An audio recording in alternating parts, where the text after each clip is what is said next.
I went ahead and wrote out the steps of the day, and it's a good idea for you to do the same and keep it in a little book so you have it to refer to the next time you make a dinner like this. This is what we did yesterday. We made the pies, started the stuffing, started the salad. We can set the table and make cranberry sauce. Then today, Thanksgiving Day, we put the turkey in the oven. We did that. And we knew that we wanted to eat dinner at 4, so we worked all this stuff in between. So now we need to make the roll dough, finish the stuffing, make the cranberry sauce, because I didn't get to it yesterday. At 1:30, we'll make the dough into rolls. 2:30, cook the stuffing and the yams, and whip up our whipping cream, finish the salad.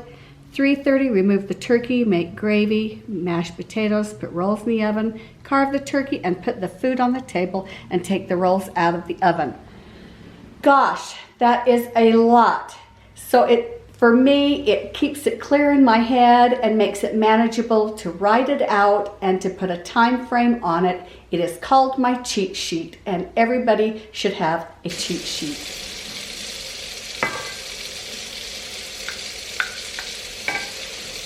I have a whole video on how I make bread dough, and I'll leave that in the description down below.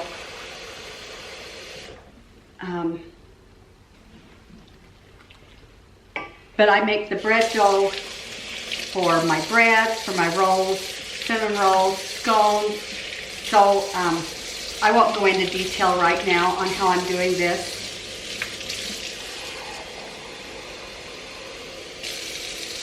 Besides, sometimes I just can't talk and work at the same time.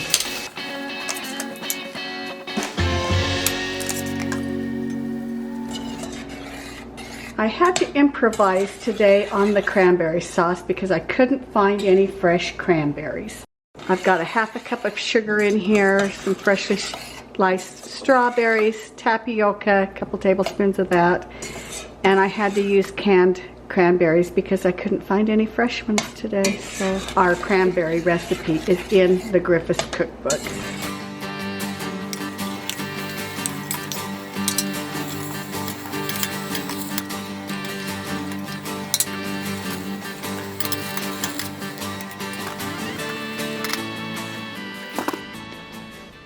I don't know if you saw the video how to prepare ahead for Thanksgiving dinner, but I label what I'm going to use.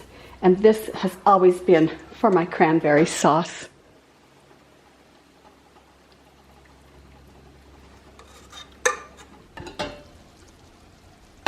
I've sauteed an onion and a bunch of celery in a cube of butter. Now I'm going to add that to my loaf of French bread that I seasoned last night.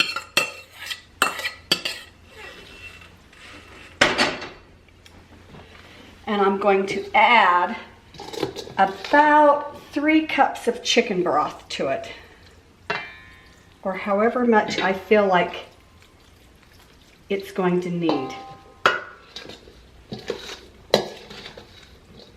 I think this loaf of French bread was a little bit on the small side. I'm only going to add 2 cups of chicken broth to this. One year I invited Chad's mom and dad to Thanksgiving, and I stuffed the turkey, and it just seemed to take forever for that bird to get cooked, and I was a little embarrassed. So I don't do that anymore. However, if you are tight on oven space, if you need to use the oven a lot that day, there's a secret. Besides put it in the turkey and put it in a casserole dish, you can make little pockets with tin foil. And actually, let me show you. You can put those pockets in the corners and actually put the stuffing right there in the tin foil, and then when you're ready to serve it, just roll it out of the tin foil and into a serving dish.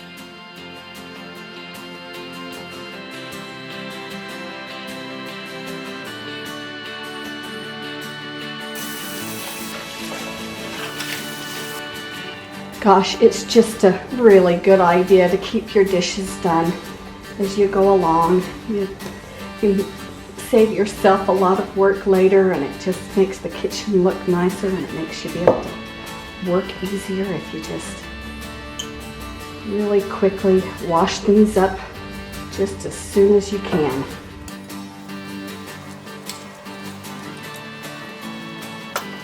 So much of what I'm doing here is in another video, and I don't have time today to go over every recipe. You can find the bread recipe and how to make homemade bread, and that's going to be in the description below, as well as I show you how I do my bread rolls for Sunday dinner in how to prepare an entire roast beef dinner. I can't remember the name of it, and that's going to be in the description below too.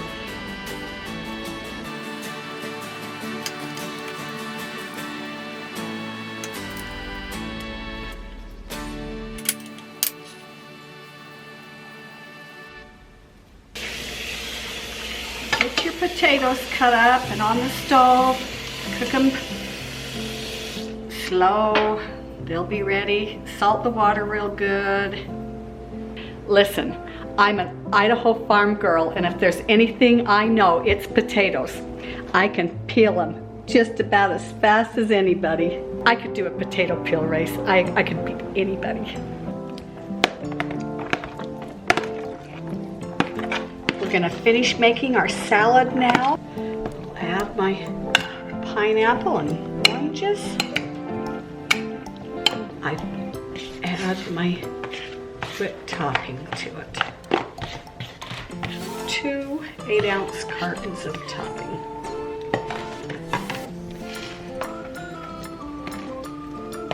Just fold that in.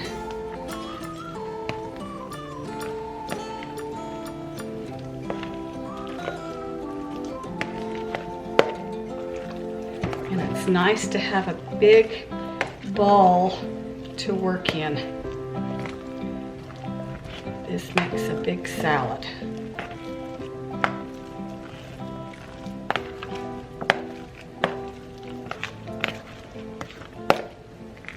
Sometimes I'll add grapes to my salad. During the holidays, we add pomegranate. I don't know if I'm going to get to the pomegranate today, but if you've got family members sitting around not doing anything, put a pomegranate in their hand. We always know when we're setting the table what food goes in what serving dish, and this is Chad's mother's, and I'm really happy to have it. I love sharp knives, but I've never been able to keep them sharp. I spent hours with the stones. That's just frustrating to me. Jennifer finally spent more money than I would have liked her to, but she got me one of the coolest knife sharpeners around.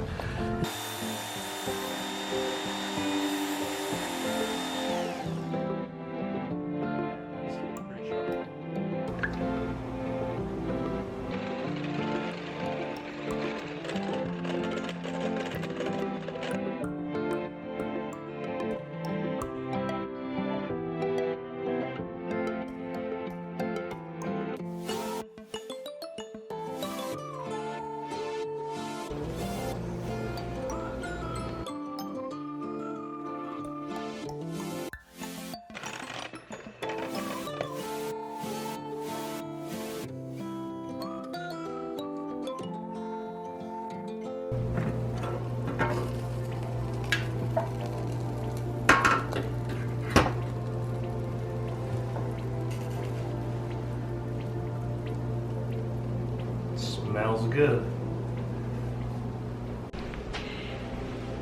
There's a lot going on in the kitchen the last 30 minutes before you're ready to eat. Isn't there, Chad? Yeah. Yeah. And you gotta work hard not to run into each other, and especially if you're carrying knives.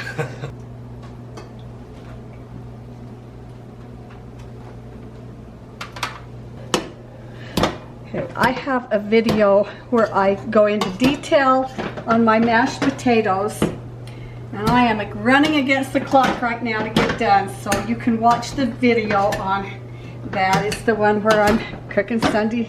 I keep forgetting the name of it. making a roast, a Sunday dinner roast. I'll leave it down below. But basically, just, most of you probably know how to mash your potatoes, but if you don't, you can watch that video. And we just put lots of butter and cream, sometimes sour cream. It's good.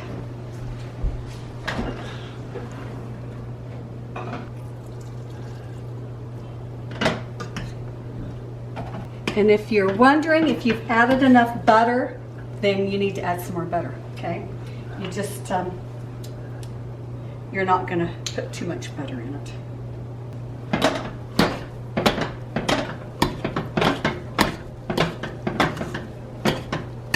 And you can add more milk or less milk to get the texture that you really like. There's no real secret to it. When you've cooked for a large family, you do not know how to cook for 2 people. We're gonna have leftovers for a month. It's okay. I wanted you to see how I do it. You just predefined dish to put it in. Yep. Yep.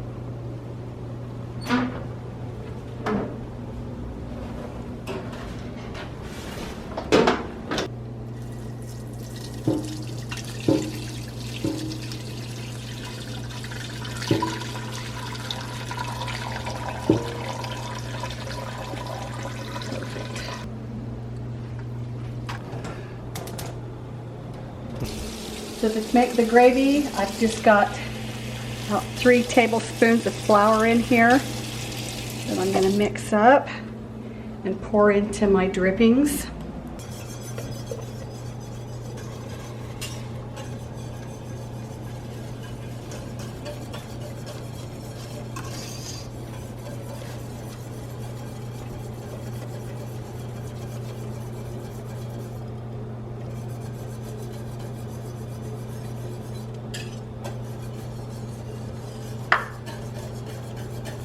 Let that come to a boil. What are you laughing at?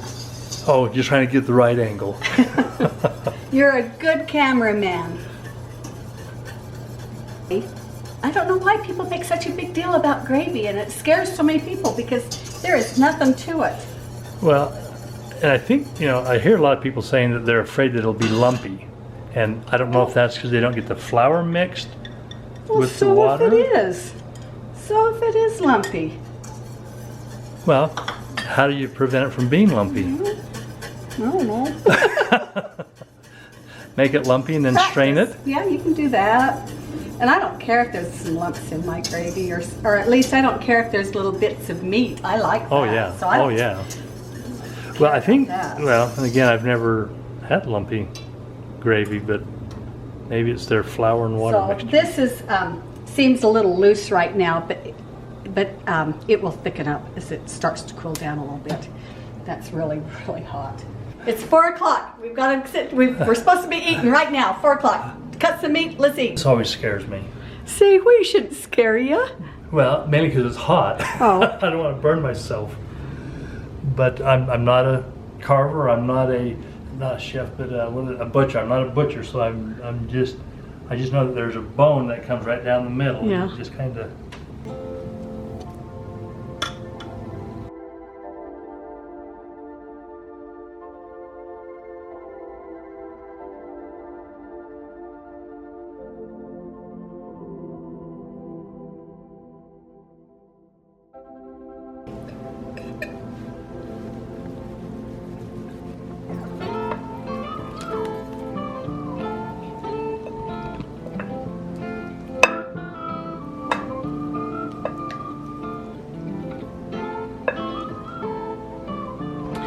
All right, I got to get my bread out of the oven, my rolls out of the oven.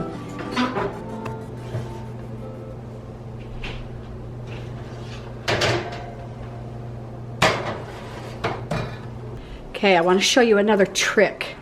As this gravy cools off, and if you've been worried about it having too much grease, see how that comes to the top?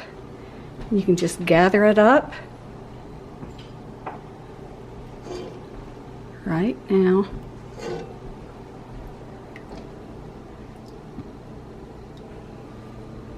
and get rid of it.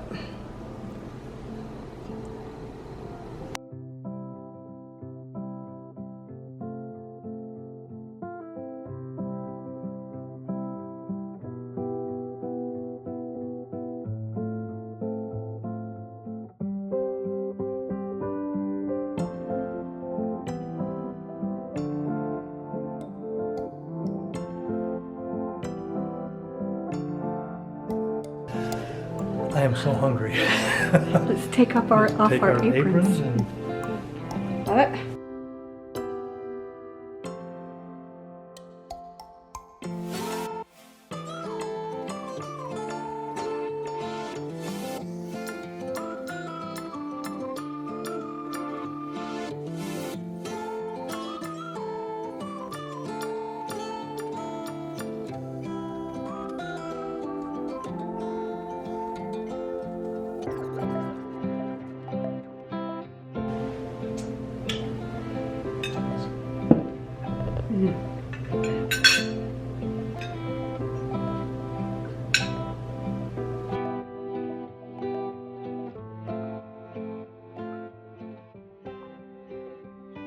A little worried about the cranberry sauce today. Oh, it was. I've been tasting it all afternoon. well, Linda loves to put it on her bread. She likes to put it on her turkey. She puts cranberry sauce on everything. Oh yeah. I have a lot to be grateful for, Oh, and it's generally the same thing. Yeah. Grateful for my family, grateful for you and I, our relationships, grateful to be members of our church, Grateful for our health. grateful for the Savior, grateful for this country that we live in. It just goes on and on, but everyone has something to be grateful for. Yeah. Yeah. Everybody has something Yeah. that they can be grateful for. And even if it's just a little thing or just a few things, focus on those and build off of those things that you can build and grow from there. We're grateful Thanks. for you guys. Oh, yeah. Oh, absolutely. And, we've enjoyed putting this Very much so. video together. I mean, we've talked a lot about it. We wanted to do this here early enough so you'd have a chance to see it and hopefully make your Thanksgiving just a little bit nicer and a little bit happier and a little bit And remember when we're making Thanksgiving dinner, what it's all about. yeah. Thanksgiving dinner is to be It's- grateful, to be thankful. And I just looked at the clock and it's 4:35, so we're 35 minutes later than what we had planned, but that's okay. Well, we took time and cleaned up, and we've been visiting, and that's okay. That's my other batch of rolls in the oven, but that's okay. If your company sees that you are uptight, they're going to Oh, be yeah. uptight. Yep. And if they see that you're not stressed, you're not worried, you're happy, whatever, so we forgot the potatoes, then they're not going to care either, Yeah. and they're going to be having Yeah. a good time. Yep. So enjoy your Thanksgiving. We love you Yep. guys. Thanks for watching. Bye-bye. Bye.